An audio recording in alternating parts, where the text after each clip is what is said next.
ನಮಸ್ಕಾರ. ಇದು ಕೆಲವು ದಶಕಗಳ ಹಿಂದೆ ಓದಿದ ಕತೆ ಬರೆದಿದ್ದು ಯಾರು ಅಂತ ನೆನಪಿಲ್ಲ. ಆದರೆ ಒಂದು ತಪ್ಪು ಮಾಡ್ತಾ ಇದ್ದೀನಿ. ಅವ್ರ ಪರ್ಮಿಷನ್ ಇಲ್ಲದೆ ವಿಡಿಯೋ ಮಾಡಿ ನಿಮ್ಮ ಮುಂದೆ ಇಡ್ತಾ ಇದ್ದೀನಿ. ದಯವಿಟ್ಟು ಕ್ಷಮಿಸಬೇಕು.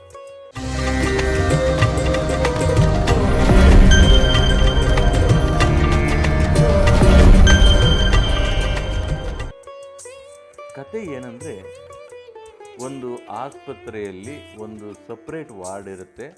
ಅಲ್ಲಿ ಕೇವಲ ಫೈನಲ್ ಕಾರ್ಡ್ ಬ್ರೇಕ್ ಆದವರು ಮಾತ್ರ ಇರ್ತಾರೆ.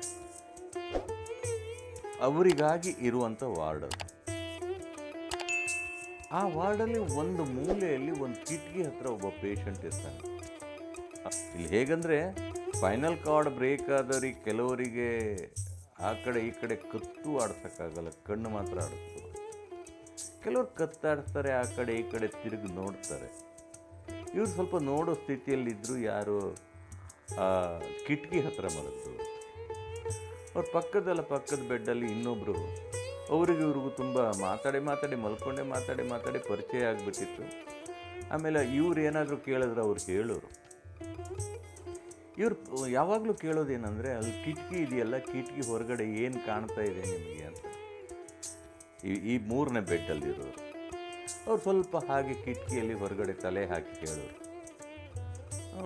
ಈಗ ಒಂದು ಗಂಡ ಹೆಂಡತಿ ಅಂತ ಕಾಣುತ್ತೆ. ಅವರಿಬ್ಬರು ಬಂದಿದ್ದಾರೆ. ಮಾವಿನ ಕಟ್ಟೆ ಇದೆಯಲ್ಲ, ಒಂದು ಮಾವಿನ ಮರದ ಕಟ್ಟೆ, ಆ ಕಟ್ಟೆ ಮೇಲೆ ಕೂತ್ಕೊಂಡು ಏನೋ ಮಾತಾಡ್ತಾ ಇದ್ದಾರೆ.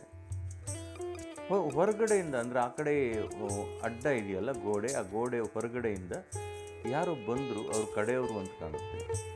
ಅವ್ರು ತಂದಿರೋ ಚೀಲದಿಂದ ಏನೋ ತೆಗೆದು ಅವ್ರಿಗೆ ಕೊಟ್ಟರು.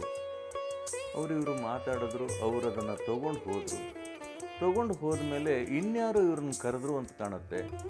ಕೈ ತೋರಿಸಿದ್ರು, ಬರ್ತೀನಿ ಅಂತ ಹೇಳಿ ಇವರು ಹೊರಟರು. ಈಗ ಇನ್ನೇನಾಗ್ತಾ ಇದೆ ಅಂತ ಮತ್ತೆ ಕೇಳಿದ್ರು.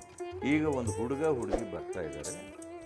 ಬಂದವರು ಆ ಕಟ್ಟೆ ಮೇಲೆ ಕೂತ್ಕೊಂಡ್ರು, ಮಾತಾಡ್ತಿದ್ದಾರೆ. ಚಂದ ಮಾತಾಡ್ತಾ ಇದ್ದಾರೆ. ಏನೋ ಮಾತಾಡ್ತಾ ಮಧ್ಯದಲ್ಲಿ ಅವರಲ್ಲಿ ಜಗಳ ಹತ್ಕೊಂಡಿದೆ. ಹುಡುಗಿ ಅಂತೂ ತುಂಬ ರೈಸ್ ಆಗಿಬಿಟ್ಟಿದ್ದಾಳೆ. ಎದ್ದು ನಿಂತ್ಕೊಂಡು ಸೊಂಟ ಕಟ್ಕೊಂಡು ಮಾತಾಡ್ತಾ ಇದ್ದಾಳೆ.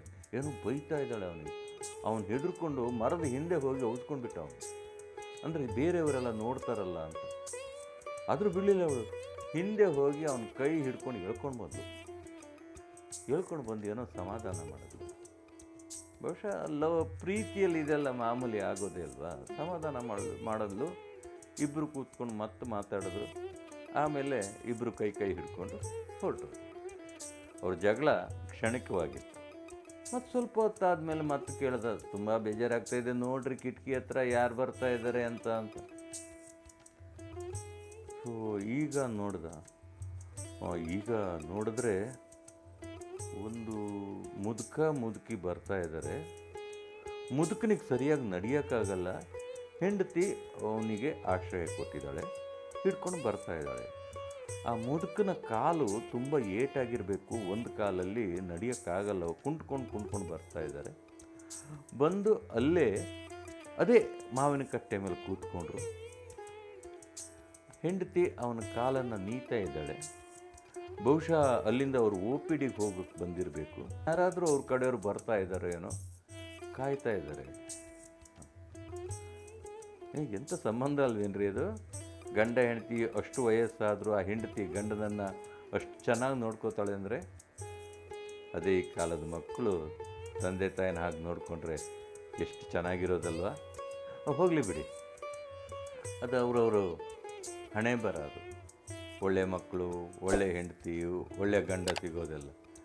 ಆದರೆ ನೋಡಿ ಅಲ್ಲಿ ಯಾರೋ ಬಂದರು, ಯಂಗ್ ಪರ್ಸನ್ ಯಾರೋ ಬಂದು ಅವ್ರನ್ನ ಆ OPD ಕಡೆ ಕರ್ಕೊಂಡು ಹೋದರು. ಸುಮಾರು ಹೊತ್ತಾಯಿತು. ಈಗ ಏನಾಗ್ತಾ ಇದೆ ಅಂತ ಕೇಳಿದ್ರು. ಈಗ ಡಾಕ್ಟ್ರ್ ಬರ್ತಾ ಇದ್ದಾರೆ. ಡಾಕ್ಟ್ರ್ ಎದುರುಗಡೆ ಸೀದಾ ಬಂದವಳು ಒಂದು ಲೇಡಿ ನಿಂತ್ಕೊಂಡು ಎರಡೂ ಕೈ ಮುಕ್ಕೊಂಡು ಏನೋ ಕೇಳ್ಕೊತಾ ಇದ್ದಾಳೆ. ಬಹುಶಃ ನನಗನ್ಸುತ್ತೆ ಅವಳ ಕಡೆಯವರು ಯಾರೋ ಅಲ್ಲಿ ಆಸ್ಪತ್ರೆಯಲ್ಲಿ ಅಡ್ಮಿಟ್ ಇದ್ದಾರೆ. ಅವಳು ಡಾಕ್ಟ್ರನ್ನ ರಿಕ್ವೆಸ್ಟ್ ಮಾಡ್ತಾ ಇರಬೇಕು. ಡಾಕ್ಟ್ರ್ ಸಮಾಧಾನ ಮಾಡಿ ಭುಜ ತಟ್ಟಿ ಹೋಗಿ ಅಮ್ಮ ನಾನು ನೋಡ್ಕೋತೀನಿ ಅನ್ನೋ ಥರ ಸನ್ನೆ ಮಾಡಿದ್ರು. ನನಗನ್ಸುತ್ತೆ ಈಗ ಅವಳು ಸಮಾಧಾನ ಆಗಿದ್ದಾಳೆ. ಆಕಾಶ ನೋಡಿ ಮೇಲೆ ದೇವ್ರಿಗೆ ಕೈ ಮುಕ್ಕೊಂಡು ಅವಳು ಹೊರಟೋದ್ಲು. ತುಂಬ ಬೇಜಾರಾಗ್ತಿದೆ. ಕಿಟಕಿಯಲ್ಲಿ ಯಾರು ಬರ್ತಾ ಇದ್ದಾರೆ ನೋಡಿ. ಅದೇ ಇದೇನಿದು, ಕಲ್ಪನಾ ಬರ್ತಾ ಇದ್ದಾರೆ. ಯಾವ ಕಲ್ಪನಾ? ಸಿನಿಮಾ ಆಕ್ಟರ್ ಕಲ್ಪನಾ ಅವ್ರು ಬರ್ತಾ ಇದ್ದಾರ. ನೀವು ಎಂಥ ಪುಣ್ಯವಂತರ್ರಿ. ನಾನು ಅವ್ರ ಫ್ಯಾನು. ಅವ್ರನ್ನ ಶೂಟಿಂಗ್ ಸ್ಪಾಟ್ಗೆ ಹೋಗಿ ಕಣ್ಣಾರೆ ನೋಡಬೇಕು ಅಂತಿದ್ದೆ. ಹಣೆ ಬರ ಅಷ್ಟರಲ್ಲಿ ಹೀಗಾಗ್ಬಿಡ್ತು.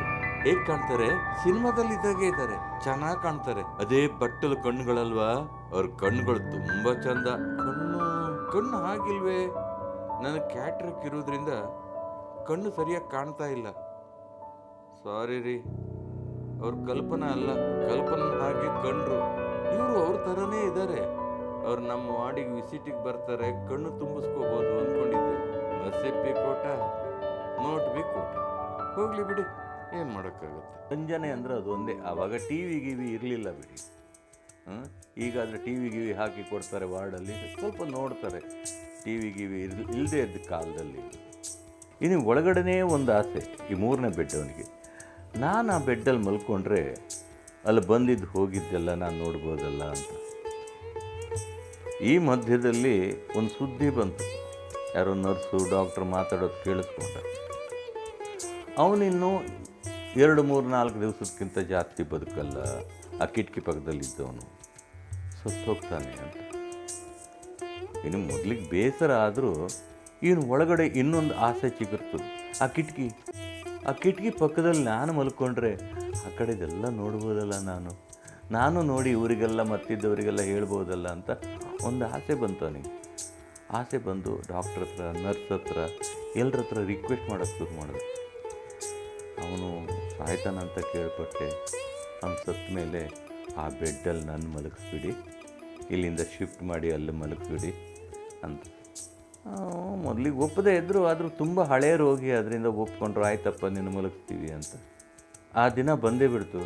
ಅವ್ನು ಸತ್ತೋದ. ಅವ್ನ ಬಾಡಿನ ತೊಗೊಂಡೋದ್ರು, ಅದನ್ನ ಕ್ಲೀನ್ ಮಾಡಿದ್ರು. ಇವನ್ನ ತೊಗೊಂಡೋಗಿ ಆ ಬೆಡ್ ಮೇಲೆ ಮಲಗಿಸಿದ್ರು.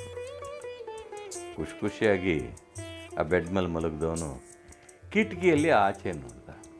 ಅವನೀಗ ಕಿಟಕಿಯಲ್ಲಿ ಆಚೆ ನೋಡಿ ಇವ್ರಿಗೆಲ್ಲ ಕತೆ ಹೇಳುವ ಹುಮ್ಮಸ್ಸಲ್ಲಿದ್ದ.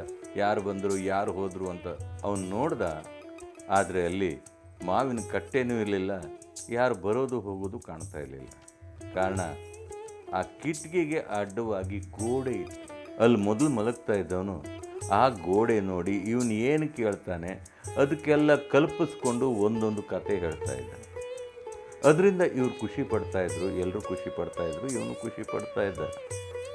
ಈಗ ಖುಷಿನೂ ಇಲ್ಲ, ಏನೂ ಇಲ್ಲ, ಆ ವ್ಯಕ್ತಿಯೂ ಇಲ್ಲ. ಈಗ ಇವನು ಬರೇ ಗೋಡೆ ನೋಡ್ಕೊಂಡು ಮಲಗಬೇಕು ಸಾಯೋ ತನಕ. ಅದಕ್ಕೆ ಹೇಳ್ತಾರಲ್ಲ ದೊಡ್ಡವರು, ಇದ್ದದ್ರಲ್ಲಿ ಸಂತೋಷ ಪಡಿ, ಜಾಸ್ತಿ ಬಯಸಕ್ಕೆ ಹೋಗಬೇಡಿ. ಆಮೇಲೆ ಕಿಟಕಿನೂ ಇರಲ್ಲ, ಗೋಡೆನೂ ಇರಲ್ಲ. ಧನ್ಯವಾದಗಳು.